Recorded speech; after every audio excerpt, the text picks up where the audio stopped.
mbokk yi jàppaleen Cheikh Gueye Bache kenn dootu ko présenté si même réew rawat na si Touba Sénégal yépp ñoo ni gongo mani bu ngeen bëggatee bâche waaw installation yu mucc ayib dernière génération taamu leen Cheikh Gueye Bache moo ngi si Touba gare bu ndaw ca wetu ancien communauté rurale ba kii moo mën événement le meilleur de l'événementiel fii si département de Mbacké si région de Diourbel mani Sénégal wërngal këpp ñëpp taamu Cheikh Gueye Bache avec 20 ans d'expérience wane seen bopp si lépp luy événementiel ñoo lay installé équipe bu dynamique xam wàllu nu mel professionnel bu la liggéeyee ba nga pare mu doon nga am màggal nga am mariage baptême dîner yi mbooleem exposition nga am ay conférence wala sax nag rendez-vous yi gën a mag ci fii si biir Sénégal di ay élection yu mën a doon ñoom bokk nañu si ñi nga xamante ni ñooy indi seen ay matériel mbooleem jumtukaay ma ni ay bâche dimension bu ngeen mën di bëgg ma ni sunu ay bâche am na qualité am na aération boole kook décoration bi ngeen xamem am nañu ay chaise royale chaise VIP yi nag bu ngeen bëggee ñu assurer leen seen sonorisation son bu neex emporté ak technicien bu professionnel waaye nag mën na leen yembal ay tribune 200 places 300 400 ba 500 places xoolal ma sunu ay podium dimension yu baax a baax mbokk yi yamuñu foofu de bu ngeen amatee ay xew événement bu mën a doon ngeen itteewoo matelas nombre bu ngeen ci bëgg moo ngi fii am nanu ay ndes di ay naat cin ay fourneau barigo mani Cheikh Gueye Bache mii de tax nag kenn dematul faneen di jéggaan leneen ndax nag ñoo lay assuré waaw 100% yamuñu foofu de bu ngeen bëggatee ay barrières ay garde-fou ngir seen sécurité mbokk yi Cheikh Gueye Bache yàgg di wane ay preuve am avec 20 ans d'expérience mani ñàkk koo taamu wóorul ba tax nag bu ngeen amatee événement bu mën a doon ngeen bëgg installation bu parfaite bàyyil leen ko Cheikh Gueye Bache ak équipe am bu professionnel su ko defee da ngeen di am mbégte ci seen événement woote leen gaaw ci 76 581 17 17 Cheikh Gueye Bache ci Touba ak ci département de Mbacké ci région de Diourbel mbooleem Sénégal ñoo ko taamu ndax nag lii moom domaine am la bokk ko keneen.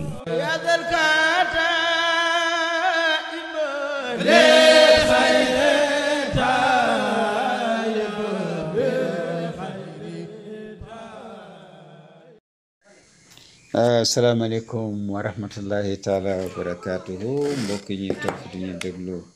à travers Al Quds Cherif TV ak Mouhalim Info International di ñaari bërëb yoo xamante ne ci ngeen di amee information yu leer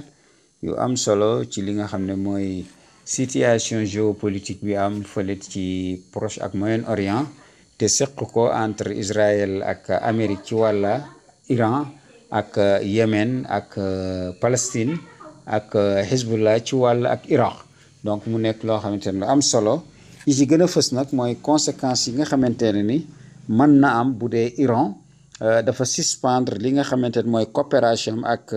agence internationale de l'énergie atomique lan moo ci war a mën a juddu loolu dinañ leen ci defal li nga xamante ne mooy ci njàngat waaye aussi Trump am na problème ak la communauté des renseignements yu États-Unis muy yi nga xamante ne ni ñoom ñooy wàllu agent secret yi donc mu nekk loo xamante ne ni lu ñu bëgg a jàngat ak yéen la ak aussi li nga xam ne démb Iran ci guddi gi muy dóor yu gaaw def na ko Israël entre minuit ci heure sénégalaise jàpp minuit 30 Iran ci jëm boppam envoyé na ci Israël 10 missiles yoo xamante ne dafa en réponse ci ay drone yoo xam ne mi ngi continuer di faagaagal ay iranien foofu ci Téhéran te li ko indi moom mooy kii nga xam ne mooy Israël ak espion yi nga xamante ne ni ñi ngi foofu te jot na ci di commencé ci jàpp lu baree bari loolu nag mu nekk loo xamante ne ni lu doy waar la moo tax ñii nga xam ne mooy responsabilité wu drone yi dem toujours foofu ci Iran moo tax Iran def riposte boobu mais riposte bu gaaw boo xam ne Iran daf ci objectif yi moo doon mu dóor al aman muy fi nga xam ne seen renseignement cybernétique yi fala moo ji gën a ëpp doole ak bi nga xam ne mooy Mossad ak fii nga xamante ne moom mooy Shin Bet ak quelques centres de commandement ak de contrôle de l'armée israélienne démb ci guddi tombanteeg guddi mercredi jëm tey ci alxames bi Iran dóor na Israël fukki missile yoo xam ne dafa dal waaye gis nga dañ ne ner na nem moo tax xam naa ne c'est très bien lii nga xamante ne mooy riposte boobu la Iran def moo tax kii nga xamante ne ni mooy Pakpour di kii yor maqaamul muy la kii yor mbir mi ci nga xam ne moom mooy opération yi nga xam ne moom la Iran di dawal mooy ne l'Iran nee na pare na pour riposter ci bépp force boo xamante ne ni muy Amérique muy Israël def na erreur ñëw ci moom te dinañ ko dóor yoo xam ne dina mel ni comme gis ngeen am na exemple boo xam ne mooy fukki fan yi ak ñaar nga xam ne de guerre entre Iran ak Israël Iran nee na moom wan na leen ci li mu man te li mu desal moo gën a grave donc ñu affirmer ne dirigeants iraniens yi ñoom ñëpp am nañu confiance ci seen maanaam njàmbaarte nit ñi nga xam ne ñoo ànd ak ñoom ak yooyu yëpp waaye jamais ñu am confiance ci ñi nga xam ne ñoom ñooy Amérique ak ki nga xam ne mooy Israël te dinañu am vigilance dinañu am prudence parce que benn ennemi bu brutal la ñu amal affaire boo xamante ne wax chi la loolu moo tax duñu am ak ñoom mukk jamais benn lii nga xamante ne ni moom mooy confiance. beneen bi mooy toujours le ministère du renseignement islamique de la République islamique d'Iran nee na ñu ngi mën a guerre boo xamante ne ni guerre secrète la bu doy waar entre Mossad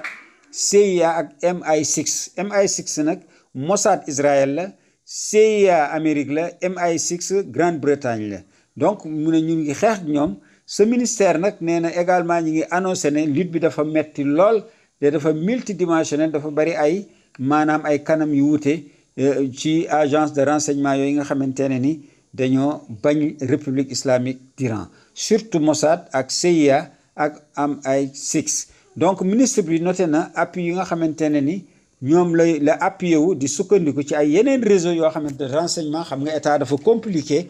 spécialisé pour recueillir des informations yoo xamante ne ni day sensible et stratégique ci réew yooyu te nga xam ne dafa soxal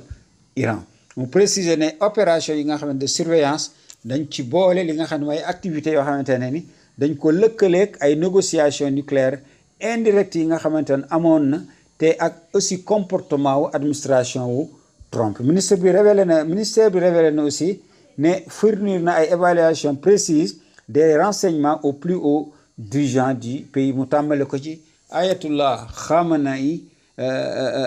daama zilluhul waarif ak ki nga xam ne c'est le président de la République ak ñi nga xamante ne ñooy ñi ci wan a dem yooyu nag mu fondé ci une analyse des mouvements des adversaires régionaux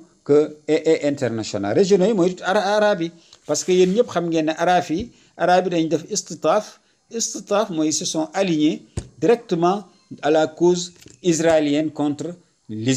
Iran donc moom mooy régionaux yi internationaux yi mooy Amérique ainsi que tout ce qui tourne autour des États-Unis comme ce qu'on appelle l'Occident collectif moo tax kii di président wu Iran muy Masoud Pezeshkian moom annoncé na que dëkkam ci jëmu boppam du violer mukk cessez-le-feu bi nga xamante ne mooy bi am tant que Israël mi ngi ci maanaam violé wul moom it cessez-le-feu bi mu ngi ko accepté muy dëggal aussi li nga xamante ne mooy volonté bi Téhéran am pour engager des négociations pour défendre toujours le droit du peuple iranien France nag moom ci li nga xam ne mooy le renseignement iranien wax ni ñett yooyu ñoom ñoo leen doon sonal France moom génne nañu confirmer ne ñoom doo aussi protéger nañu militairement Israël di intercepter ay drones iraniens mais loolu amul xam ngeen ne France Iran moo ko ëpp doole donc ñoom ils reconnaissent cela même parce que technologie militaire fi Iran toll ñoom toll wuñu ko te segem fa Amérique mënul di intercepter naka la France di mën a intercepter donc mu nekk loo xam ne ay kàcc yoo xamante ni yu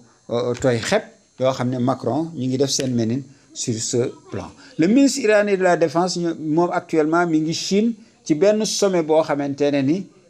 kii di Chine moo ko woote pour discussion ci lii nga xamante ne ni mooy les ministres de la défense ci pays alliés yi nga xam ne ñoom ñoo ànd ak Chine donc Iran mi ngi foofu pour discuter ak ñi nga xamante ne ñooy chinois yi sur des discussions bilatérales nga xam ne dafa soxal Chine ak Iran pour ñu discuter ci loolu waaye aussi ci dernier développement régionaux yi nga xamante ne mooy xeex bi ñu renforcer seen coopération militaire entre Téhéran ak Pékin yoo xamante ne dafa am solo trop ci ordre du jour ndaje boobu xam ngeen ne tey ci alxames plusieurs ministres de la défense yoo xamante yu Russie ak Iran ak yeneen d'autres pays ñi ngi daje tey Chine ci benn sommet boo xam ne xam ngeen ne ñu ngi ko amal après le sommet de l'OTAN. yàgg naa wax toujours ne na ngeen bàyyi xel ci reconfiguration bi am militaire wala militaro-diplomatique bi nar a am entre l'Iran, la Russie, la Chine, le Pakistan même ak l'Inde ci mooy maanaam les BRICS ak yooyu ba ci Afrique du Sud ci li nga xam ne moo nar a am pour contrebalancer li nga xamante ne moom mooy OTAN xam ngeen ne démb ñoom ñi ngi woon foofu ci La Haye di discuter fi mu nekk nii beneen configuration aussi remodélisation de l'OTAN mooy amaat parce que léegi 5% de leur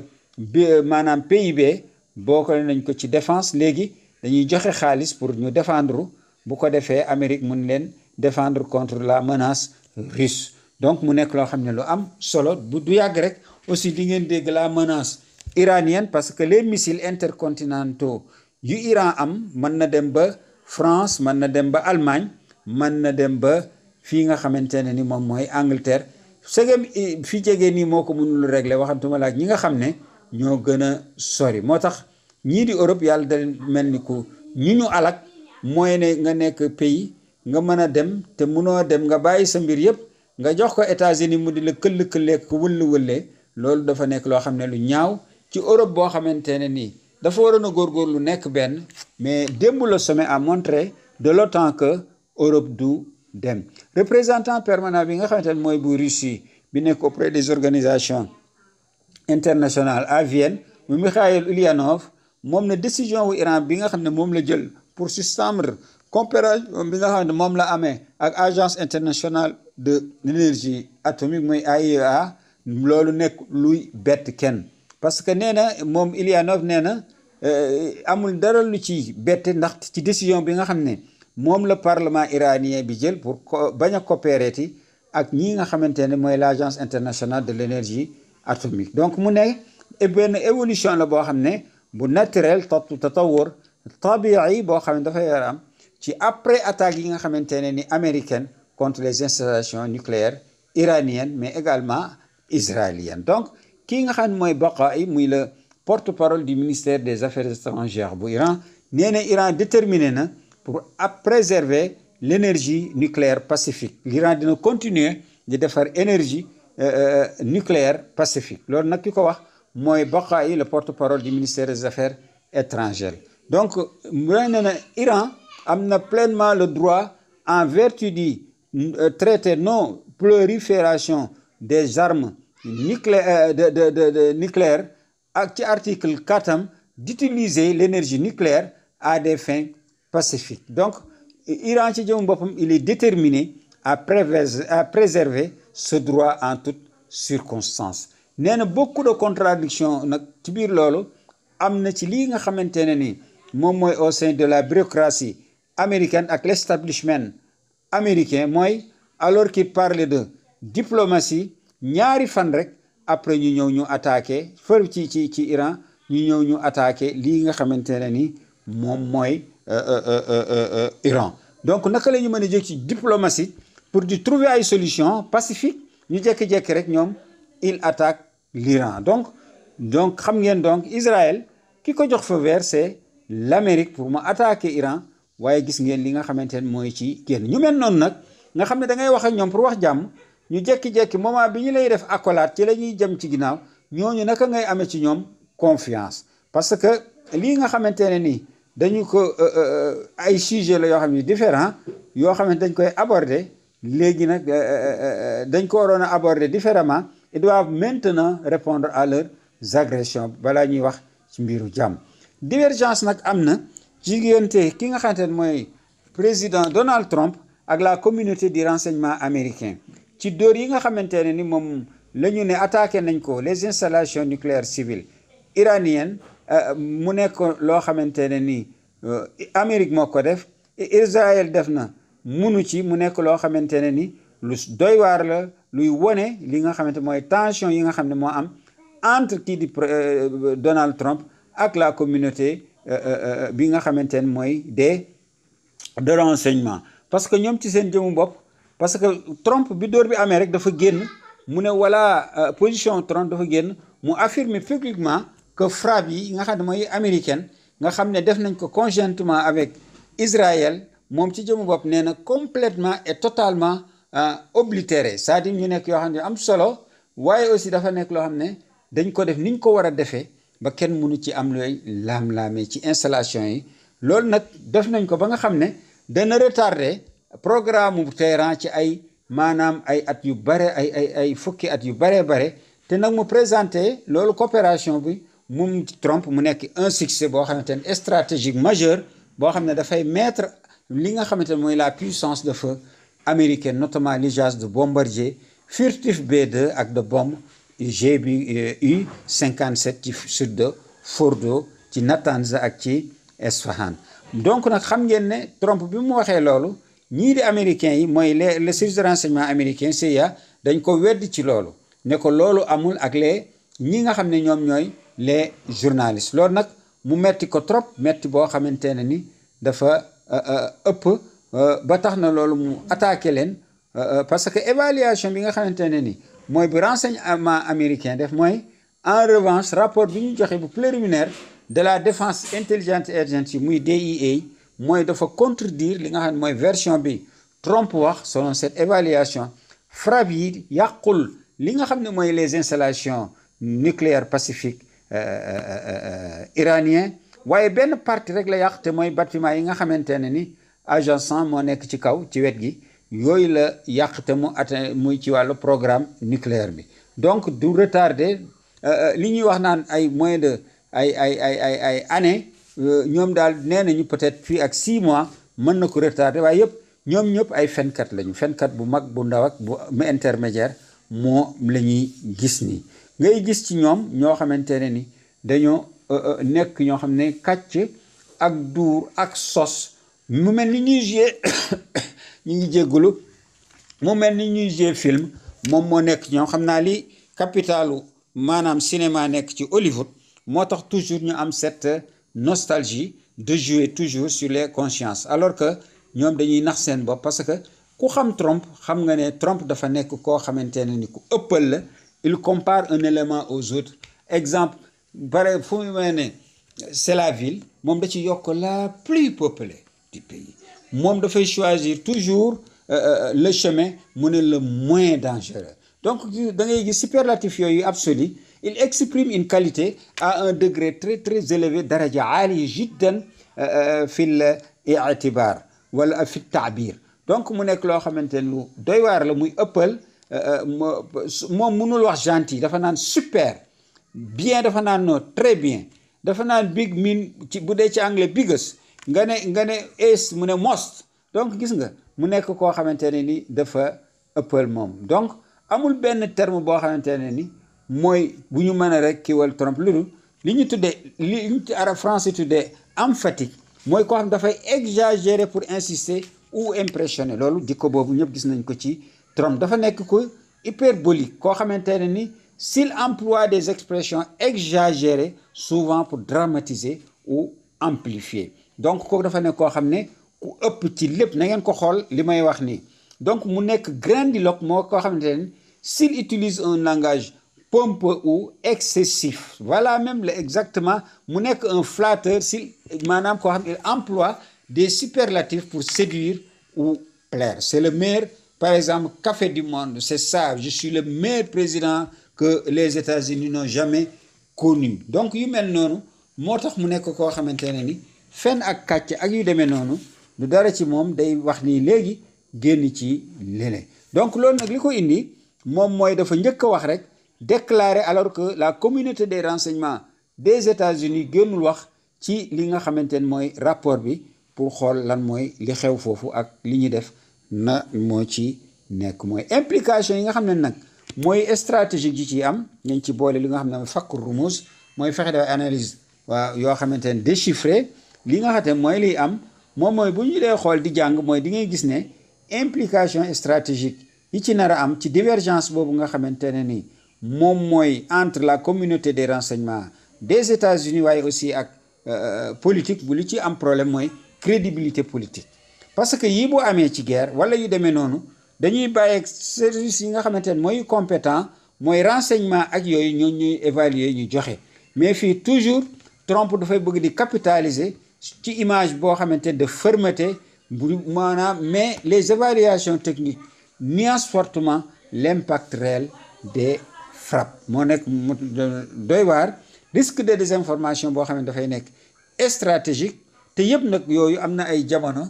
bu ñuy julli ki war a jiitu mooy imam bi, bu ku feebar da ngay dem ki war a jiitu foofu mooy le médecin, waaye aussi bu xeex amee ki war a jiitu mooy le militaire. Donc moo tax dafay am risque désinformation stratégique te loolu politique bi mën na ko réeral mu wax yoo xamante ne ni dafay tegu ci njuum. loolu nag mooy problème mu kii nga xamante ne mooy Trump. moo tax certains analystes ñi ngi évoqué une opération de communication boo xamante ne ni Maison Blanche moo ko orchestré pour masquer les limites de l'opération, parce que fi mu nekk nii y a 400 kilos kenn xamul fan la nekk d'uranium yoo xamante ne hautement enrichi à 60%. fi mu nekk nii installation yi mi ngi taxaw intact, mën na continuer. ñaareel bi mooy scientifique yi 35 000 ingénieurs scientifiques ñi ngi foofu, donc ana problème bi. Donc ça demeure entier te actuellement loolu dafa nekk une fracture boo xamante ne entre l'exécutif américain ak les agences de renseignement yi nga xamante ne ni ñoom ñoo am foofu ci États-Unis. Donc loolu mu nekk loo xamante ne lu am solo te mun na indi te loolu nag li nga xamante ne tey mooy jëm ci beneen wàlla mooy mu dem ba suspension am entre de la coopération entre l'Iran ak l'Agence internationale de l'énergie atomique. moom dana am ay conséquences yoo xamante ne ni yu sore ci plan technique que géopolitique. benn bi mooy perte de transparence sur le programme nucléaire iranien. Iran dina continuer di am na installation yi, Iran am na borom xam-xam yi, Iran am na matière bi te bu ko neexee mën na dem ba 90% wala 100% ci lii nga xamante ne ni moom mooy ay enrichissement illicite enrichissement de l'uranium, sans pour autant que mu am benn contrôle boo xam ne l'Agence internationale de l'énergie atomique doon na ko def. Donc l'Agence internationale de l'énergie atomique moom sax signalé na moom la visibilité ci wàllu sur environ 400 kilos d'uranium boo xamante ne hautement enrichi, potentiellement déplacé avant les frappes israéliennes. Donc mu nekk loo xamante ne ni xam nañ ne ñoom sans inspection ni surveillance dina jafe lool de vérifier ndax Iran respecté na les engagements au titre du traité de non prolifération muy TNP. dina am aussi ci ñaareel bi affaiblissement maanaam ci li nga xamante ne ni mooy relation yi xam ngeen ko c'est naturel entre li nga xamante ne mooy Iran ak fii nga xamante ne mooy kii di agence internationale de l'énergie atomique. te pourtant Iran signé na respecté accords yi, presque plus de 13 rapports génn na depuis boobu pour wax ne Iran jalgatiwul dara, waaye ñu jékki-jékki mu mel ni Iran dafay jalgati ba mu atteindre ñu attaqué ko. te kii nga xam ne daf ci am une grosse part de responsabilité mooy le président de bi nga xam ne mooy agence internationale de l'énergie atomique muy Rafael Grossi nga xam ne moom ndekete dafa doon jox ay rapport yoo xamante ne nii de voyage d'inspection yoo xam ne saa yu génnee Iran rek bu joxee agence internationale. donc moom nga xamante ne mooy Rafael Grossi saa yu ñëwee rek mu pare ci rapport da koy jox États-Unis, jox copie Amérique ne voilà ñoo ngi nii Iran lii la def, ñii ñooy borom xam-xam yi, emplacement yi ak yooyu yëpp. loolu nag dafa nekk loo xamante ne day jur benn méfiance, benn manque de confiance boo xamante ne mun na am vis-à-vis de l'Agence internationale de l'énergie atomique ci yeneen dëkk yi am ko. mu nekk rupture boo xamante ne ni mën na Iran bi muy def nii mën na nekk rupture boo xamante ne prolongée qui pourrait inciter d'autres États à remettre en question leurs propres engagements. loolu nag bu fekkee dafa am dafay fragiliser lii nga xamante mooy l'architecture mondiale de sécurité nucléaire te dañu war a nekk dans un monde sûr. waaye léeg-léeg foofu damay ci bala ma dem dafa ñoom ñi nga xamante ne ni mooy Israël moom il n'a pas signé ce traité il n'a pas signé ce traité. donc ana problème bi moom mooy menacer nit ñi de nucléaire ak kan ak États-Unis et qui parle de pays de démocratie te ci bu doon démocratie bi la moom mooy tax ñu duñu menacer kenn, ñu indi paix, indi justice, indi vérité ak yeneen yu demee noonu, kon duñu ko def au nom de la démocratie, parce que démocratie li muy woote c'est la justice, loolu mooy objectifu démocratie ak légalité. mais moo tax li muy jur moom mooy day fragiliser li nga xamante ne mooy sa comportement, l'architecture mondiale de sécurité nucléaire. te beneen bi dafay indi escalade des tensions régionales, ndax décision la boo xamante ne ni dafay intervenir ci après les frappes israélo-américaines ci site nucléaire u Iran yi, que Téhéran considère comme une agression, te ñëpp di ko considérer aussi comme une agression yoo xamante ne ni même AIEA nga xam ne mooy agence internationale de l'énergie atomique moom condamné wu ko. pays européens yi condamné wu ñu li Israël def. donc dañ jàpp ne Israël dafa am droit de se défendre, même ba ci Amérique, parce que ñoom dafa mel ni dafa am 2 poids 2 mesures. ñoom li ñu tuddee le droit international ak ñeneen ñi li ñu tuddee le droit international. moo tax ñam nañu saf na lool ci ñoom ba ñuy xamatuñ. moo tax suspension bii nga xamante ne moom la Iran nara def mën nañ ko jàppee comme mu nekk loo xam ne benn jéego la jëm ci benn position boo xamante ne plus offensive, boo xam ne Iran dina ko am, dina mën a alimentant nag ay risques, les risques de confrontation. waaye yooyu dañu koy wax parce que booy def étude da ngay def une étude holistique, maanaam globale ci mbir yi. mais confrontation militaire moom buy jóge ci États-Unis wala Israël jëm ci Iran, kooku moom nañu ko écarter pour le moment, parce que Iran won na leen nu mu leen mane, won na leen nu mu amee doole ci ñoom, muy Israël muy États-Unis, kenn ku ci nekk fi mu nekk nii sa kii ràcc la jëm. te bu ñu demee ci ak Israël ci 2e round, boo moytuwul Israël lii tooy ci moom lay jógewaat, parce que Trump ci nga xam ne mooy papaay Israël nee na Israël bu dul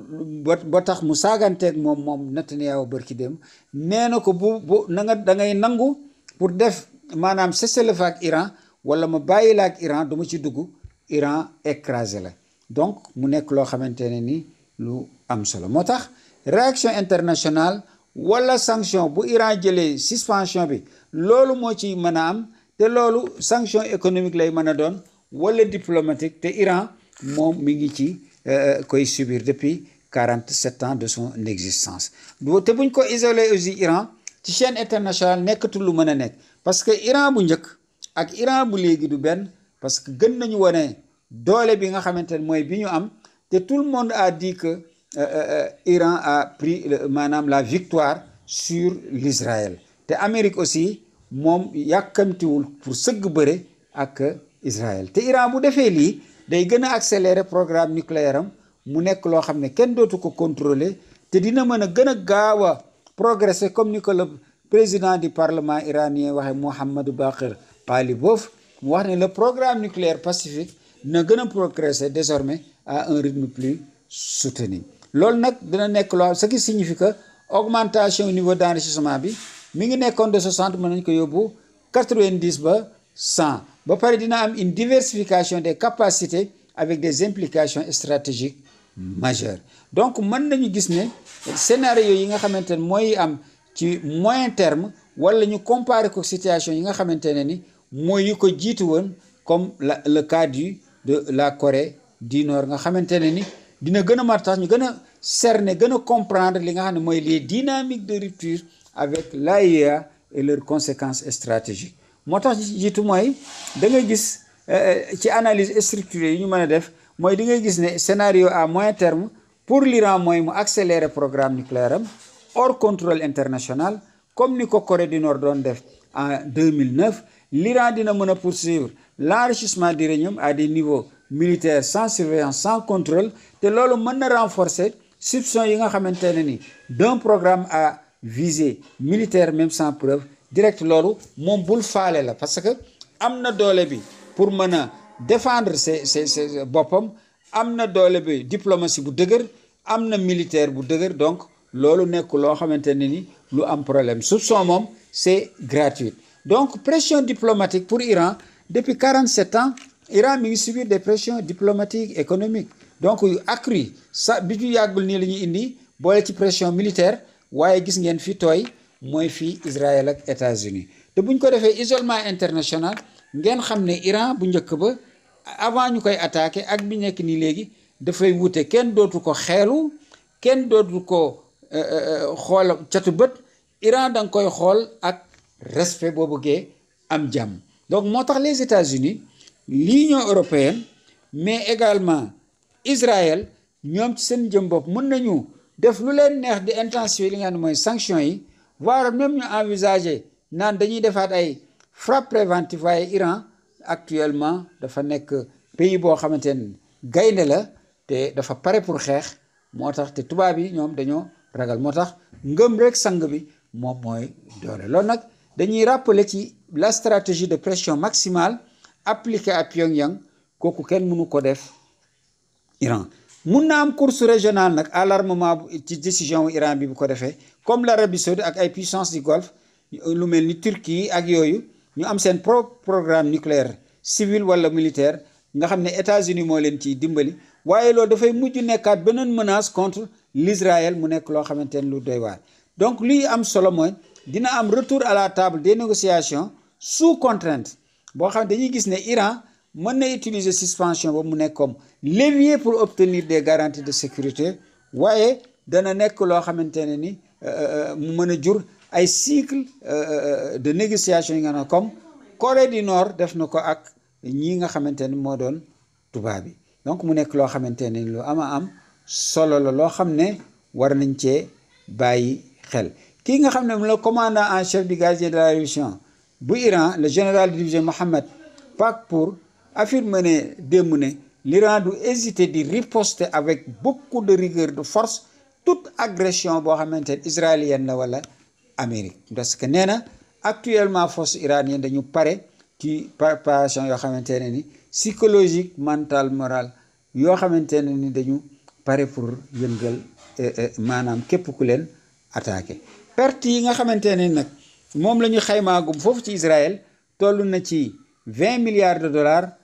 experts yi nag prévenir nañu bilan bi nekkul bilan bu final, mën na dem ba atteindre entre 20 milliards de dollars une fois que impact économique yi yokku nañ ko ci maanaam lii nga xamante ne mooy ak yi indirect ak demande d'indemnisation yi nga xamante ne civil yi entièrement calculé nga xam ne am na presque à peu près de 50 millions yoo xamante ay demande d'indemnisation yi ñii kër yi ñu toj la, ñii seen oto yu yàqu lañu, ñii seen commerce yu yàqu lañu. moo tax mu nekk loo xam ne dafa am solo. kii di Bloomberg ki nga xam ne journal la site la bu Amérique, ñoom ci seen ñëw bopp nee nañu kii di Trump demandé na à ce que à Poutine pour que mu maanaam ñu góorgóorlu pour jàmm am, waaye mu négocier pour nucléaire bi mu bañ a dem. parce que léegi yow Amérique li nga mënoon def nga ko. ay bombe GBU 57 14 tonnes nee nga lancé nga ci 12 te yow li nga ci am yëpp sa production tolluwul lu dul 21 bombe nga am. GBU 57 moom la ci Israël moom la ci Amérique am, li mu ci jot a produire yëpp 21 bombes la, ce qui veut dire que donc nekk na moins de quelques bombes yoo xamante ne ni presque plus d'une dizaine de bombes wala moins même que 10 bombes moom nga am ci bombe yooyu. donc kon yow na nga def attention. te yaa la Chine yaa la Russie yoo xamante ne ni fi mu nekk nii c'est des mën nañu attaquer Amérique te bu boobaa Amérique dafa bëgg a défendre te bombe yooyu fi mu nekk nii daanaka li ci gën a bari dem na Iran. moo tax moom ci jëm boppam mu nekk loo xamante ne ni doy waar la, loo xam ne Iran fi mu nekk nii Israël mi ngi dugal Amérique ci foo xamante ne ni du ci génn. yàlla moo bëgg lu mel noonu. moo tax actuellement mu nekk loo xam ne lu am solo, loo xam ne moom nee na dafa bëgg bombe bi te fi mu nekk nii Iran am na installation yi, am na savant yi, am na matière bi te amatul ku ko contrôler, suspendre na loolu léegi. donc loolu mooy gën a nekk sax tiit bi nga xamante ne mooy bi gën a am léegi. li ngeen doon bañ ne moom du am bombe du am lii, léegi mi ngi nii nag. waaw mi ngi nii Iran tey kenn mënatu ko wax ne voilà da nga am lii wala doo am lii, say vœu rek ngay am di ko wax. installation yi nga xamante ne nag yu stratégique yi moom la Iran dóor mooy base militaire yi nekk au nord, port de Haïfa, centrale électrique bu Haïfa, raffinerie de pétrole bu Haïfa, base aérienne Tolnof bi nga xam ne fa la avion présidentiel di nekk ak les yi nga xam ne moom mooy bombardier stratégique yi QG bu Mossad QG bu commandement militaire ak ministre de la défense bu Israël waaye également Mossad ak kii nga xam ne mooy Aman yooyu yëpp Iran yàq na ko cité industrielle bu Kiryat Gat pôle technologique bi nga xam ne mooy nga ci ñuy def ay puces ak fi nga xam ne mooy pôle technologique wala parc technologique bi nga xam ne moo nekk ci Beersheba nekk ci Negev foofu ici Israël yàq nañ ko bu baax centre de commandement et de contrôle du ministère de la défense yàq nañ ko Rafael compagnie Iran yàq nañ ko nga xam ne mooy fournir des systèmes de défense centrale électrique bu Hadar nga xam ne mooy bi gën a mag ci centrale électrique d'Israël Iran yàq na ko aéroport de Ben Gurion Iran yàq na ko institut scientifique Weizmann nga xam ne en dehors des États-Unis mooy centre de recherche bi gën a mag dans le monde yàq nañ ko centre de recherche nucléaire bi nekk dans le Negev nga xam dafa lié directement à Dimona Iran yàq na ko base aérienne bu Nevatim nga xam ne F-35 yi foofu la nekk Iran yàq na ko mooy fàttali foofu ne Iran actuellement daaneel na 4 F-35 yoo xamante ne ni benn bi jigéen moo ko doon conduire yeneen ñett yi ñoom ñoo ko ay góor lañu te il donne des informations yoo xam ne stratégiques ci Iran pour mu gën a mën a dóor Israël même sax am na ci ay yoo xamante ne ni ay informations nee nañu mais qui ne sont pas encore confirmées mooy ne Iran daaneel na benn furtif B2 mu nekk loo xamante ne lu am solo parce que xam ngeen benn B2 rek muy jar 2,240 milliards waaw donc kooku bu ci te boobu aussi mooy comme li ñuy wax ni bariwuleku ko mi ngi ci am 21 exemplaires la ci Amérique am donc boobu aussi boobu mu nekk problème boo xamante ne bu rëy parce que depuis 1985 97 95 la ko commencé di produire niveau de formation bi nag bi nga xam ne mooy bu Iran dafa élevé trop par rapport ak li nga xam ne moom mooy pays européens yu bari ba tax na ci wàllu ingénierie li leen di may xam-xam ba nga xam ne tey lu ñu jël mën nañ ko defar mooy xam-xam te xam-xam boobu moom la leen yonent bi waxeloon ne law kaana al ilmu inna saraya la naalahu rijalun la tanaalahu rijalun min fos maanaam bu xam-xam nekkoon ci suraya boroom xam-xamu perse yi mooy iranien yi dinañ ko dem jëli moo tax Iran actuellement nga xool 47 ans d'embargo mu dem ba nekk ci 4 pays yi nga xam ne ñoo gën a am ay ingénieurs dans le monde muy Russie muy Chine États-Unis moom Iran France 12e la mu nekk loo xamante ni lu am solo looloo indi sax gaa ñi ne bu dul woon blocus bi nga xamante moom la ñu bloqué Iran 47 ans de blocus Iran dafay nekk 6e puissance économique mondiale parce que xam nga li ñu tuddee bazar loolu Iran moom moo ko créé fii nga xam ne nag moom lañ jëm ci Gaza presque depuis ce matin léegi am na ay dizaines de morts yoo xamante ne ni kii di Israël rey na leen danaan kaay leen jël ci fii lekk ñu dem foofu pour ut lekk mu rey leen bombarder leen donc moo tax ñu am ay dizaines de morts depuis ce matin ak léegi fii ji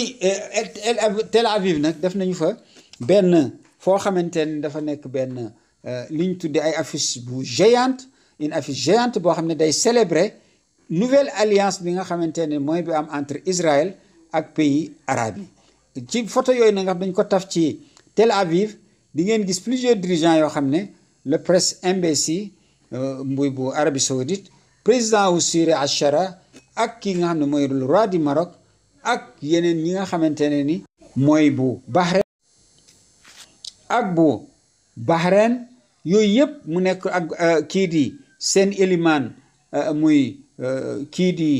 Trump ak ki nga xamante ne mooy naaibul imam moom mooy topp ci imam bi mooy Benjamin Netanyahu ne bëgg nañu beneen affaire aussi mooy ne ndekete passeport yi ñi nga xam ne moom ñooy ay jawasis nga xam ne c'est des espions à la solde des États-Unis ak Israël ndekete ay passeport marocain lañ leen délivrer parce que ku xam di nga gis ne Israël ak Maroc c'est la même chose parce que 10 ministres ci gouvernement bu Benjamin Netanyahu actuel dañu nekk ñoo xamante ne ni ay d'origine marocaine lañu fi mu nekk nii nag Iran li ko gën a jox doole mooy xam-xam boobu ak yooyu yëpp nga xamante ne fi mu nekk nii plus de 700 et quelques personnes ci ay jawasis des espions ñu ngi leen jàpp en Iran di leen interroger loolu moo indi maanaam lu mel noonu waaye nag am na benn bombardement boo xam ne Israël daf ko attaqué li nga xam ne mooy prison wu Evin pour rek indi ay problèmes yoo xamante ne ni foofu ci Evin mu nekk stratégie de sabotage boo xam ne dafa yaakaar ne espions yi ñu jàpp yëpp foofu lañ leen yóbbu téye leen foofu bu ko defee parce que dinañ leen interroger te bu boobaa dina am ay secret yoo xam ne dana génn ci seeni relation ak seeni relais yi nekk Iran bu ko defee bu ñu bombardé foofu ñu rey leen bu ko defee mu nekk loo xamante ne ni dafay jeex loolu da ngeen koy gis ci pays mu nekk ay l'histoire regorge d'exemples ou des actes ciblés nga xamante ni contre des prisons ay commissariat yi jël pour ay armes pour y soulever les nit ñi mu nekk loo xamante ne ni lu doy waar donc cibler ay sabotage en frappant des symboles forts comme statues, bâtiments officiels, radio, télévision, prison emblématique ay mouvement cherche à montrer que l'État n'est ni invulnérable ni sacré mu nekk loo xam ne loolu lu doy waar la moo tax Israël attaqué foofu mais yàlla def na rey ñu fa ñu bari kii nag nga xam ne mooy Iran li tax mu mën a dóor dëgg Israël mooy dafa am ce qu'on appelle la modélisation complète troublante en 3D de Tel Aviv rue maison banque kër commerce oto lépp les lieux de commandement parce que Iran kii di Israël moom dafay incorporer lu ministre de la défense day dem ba ci benn quartier rek boo xam ne ay civil lañu rek mu def ko fa nga xam ne kenn du xam ne fii ministère la wala ba ci li nga xamante ne mooy lieu de renseignement kenn du ko xam moo tax Iran bi mu amee loolu léegi dafa am modélisation complète ci boo xamante ne en 3D la ko am boo xam ne yooyu daf koy am configuration yëpp rue yeeg yëpp daf koy xam moo tax mu mën a dóor mu nekk loo xamante ne ni dafay jub donc bay sax dem Iran dem na ba def ci site yooyu yëpp mu am une reproduction virtuelle mu am carte numérique simulation d'attaque hybride yoo xamante ne ni ay dafa am solo trop muy wone guerre bi nga xamante ne ni moom la sëriñ si réglé foofu mooy sëriñu Iran nee nañu c'est une guerre intelligente de science de technologie mais et de précision yoo xamante ni chirurgicale moo tax mu nekk loo xamante ne ni lu am solo la donc Israël ñoom ci seen jëmu bopp seen li nga xam ne ci beneen xibaar la nee nañu ñi ngi dëggal échec bi nga xamante ne ni moom la ñu am ci guerre bi waaw mais également lii nga xamante ne ni moom la ñuy am foofu ca Gaza ci jamono yi surtout ñu koy dund parce que Israël métit bu mu mosoon a am bii moo gën a garaaw ci Israël jël nañu bilan boo xam ne dafa nekk ci ministère de la santé bu Iran nee na depuis bi Iran attaqué Israël attaqué Iran ba léegi y a 627 morts ak 4877 blessés donc li nga xamante ne ni moom mooy ñëwaat na muy al wizara al istixbarat al iraniya taqul nahnu naxuudu maarakatan sharisha ma al a'daai fi tabaqat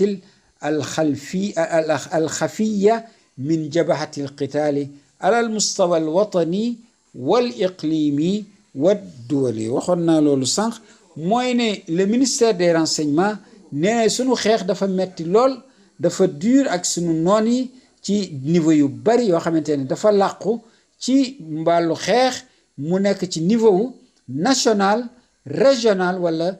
international mu nekk loo xamante ne ni yu am solo la yu ñu leen